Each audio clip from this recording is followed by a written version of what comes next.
Hey, you. Do you consider Me Without You prophets? What?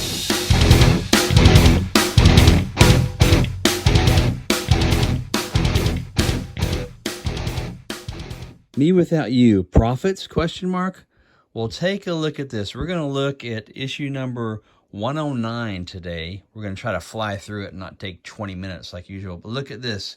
This cover photo from 2004. TikTok? What? What? Are they pointing to TikTok? Like, that didn't come out till much later. Does that say TikTok? I'm going to flip through the magazine. I'm not going to stop to talk about every page. Pillar was rocking out. Look at that. Best Buy, mainstream distribution. 1988, kind of a throwback to 80s metal. And look, christianbooks.com. I'm Jim, the music editor. He's a music freak. It was so cool to have ads like that. And look, the awakening is still going on now. If you go to heavensmetalmagazine.com, you'll see a ton of news posts from Ashton Knight, this guy, and his band, The Awakening, is releasing a new album. Here's an interesting thing. I got a letter to the editor about how horrible it is that the Demon Hunter guys are frowning in their cover photo. And I don't know if it was me or David Allen, who was the managing editor at the time, but it said, I'm sure you mean well, but please try looking beyond the surface. Your letter implies a doctrine stating that believers must always be smiling, at least for photographs. Wow, kind of harsh there, old editor staff. So here's a really cool story. The Morrow Metal Report. Our managing editor, a few years prior to this, a guy named Jason Dodd, he had a very cool website called Band Doppler. And he went online and he was hearing some criticism about HM Magazine from this guy named Matt Morrow. And one of the things that's cool about Jason's ethos is he really picked up on how Lester Bangs loved heavy metal and how HM was a metal magazine. And he kind of started championing that. In the midst of us covering all this stuff like Pedro the Lion and super lo-fi music and putting Starfire 59 on the cover and whatnot, the idea of a metal magazine, because metal is just so strong and in your face, and art without apologies. And anyway, so getting back to Jason, he approached Matt Morrow, and he decided to make friends with our enemy and say, hey, you've got some valid criticisms about HM's lack of coverage or not being fair with your coverage of metal.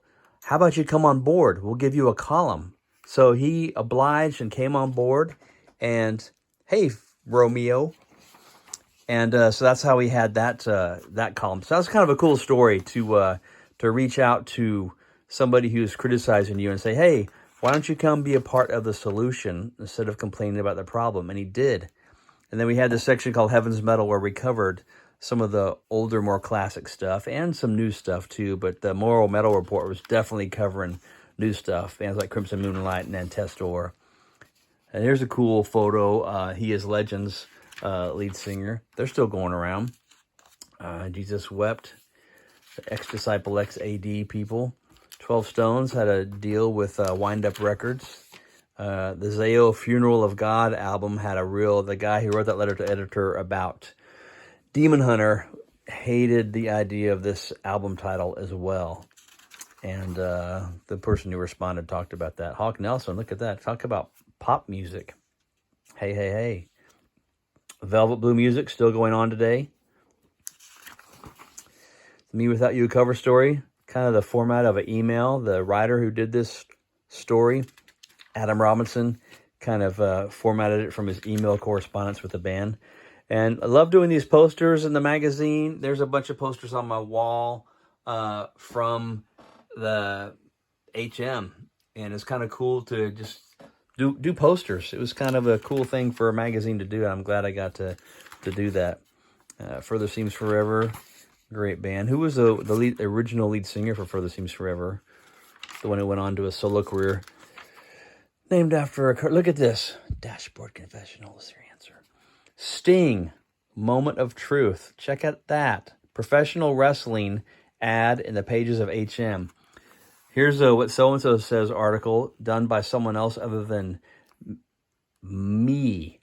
David Allen did this, and he asked him about God and his background and the claims of Jesus Christ being the Son of God.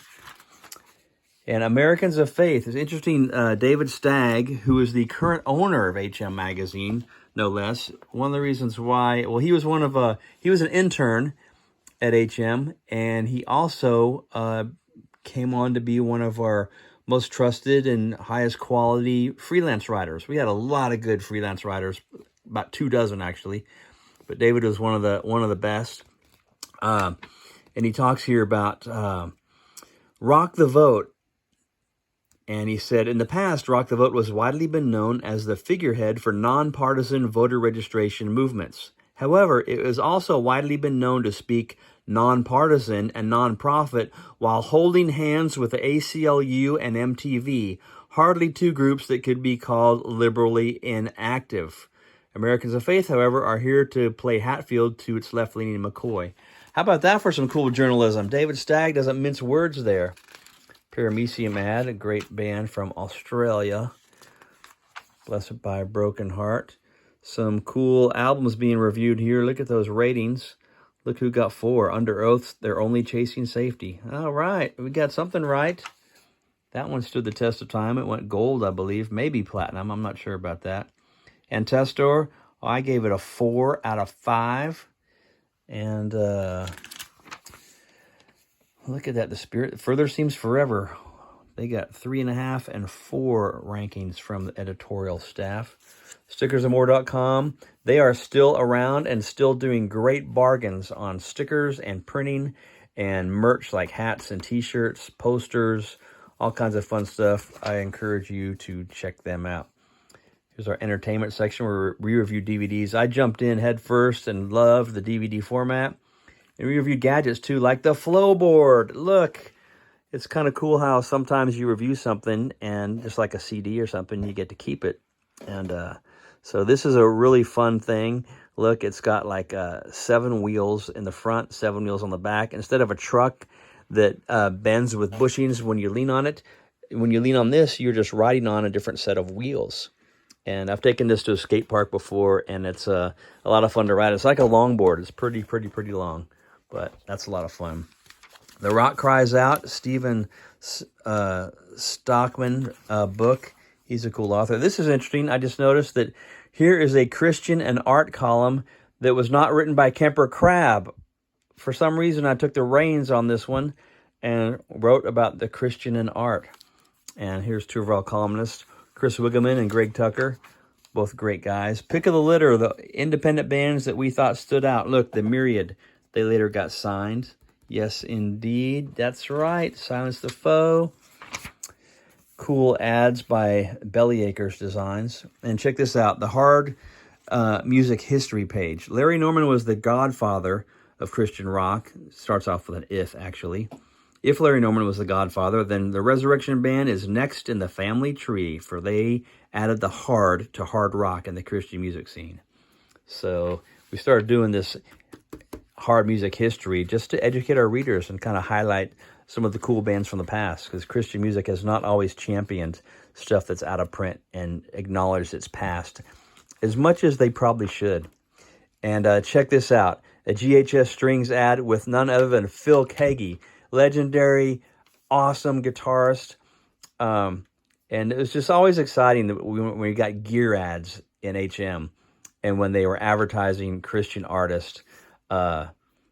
And that was just so fun. And here's another one, Audix, microphone company, Delirious, Pillar. And there's a 12 Stones ad from Wind Up Records. And here's the back page, David Allen. It's like, what do you call it when you make nothing of yourself? You kind of share who you really are, share your warts and all. And he did that here. It's pretty cool. I have battled with pornography for years. I feel empty most of the time.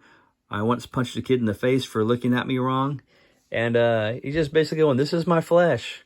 And it's a way of telling the gospel when you share that you're just like the person you're talking to, and you're not perfect. You're a sinner as well. And so it's kind of a cool way to approach who you are when you're talking to somebody else about their spirituality. I wonder if I talked about why I jumped on the Christian and art column. Maybe Kemper was just sick or something for that deadline. I don't know. Don't see why. But there you go. There's issue number 109. The Prophets, Me Without You, predicting the TikTok revolution decades before it happened. Way to go, guys.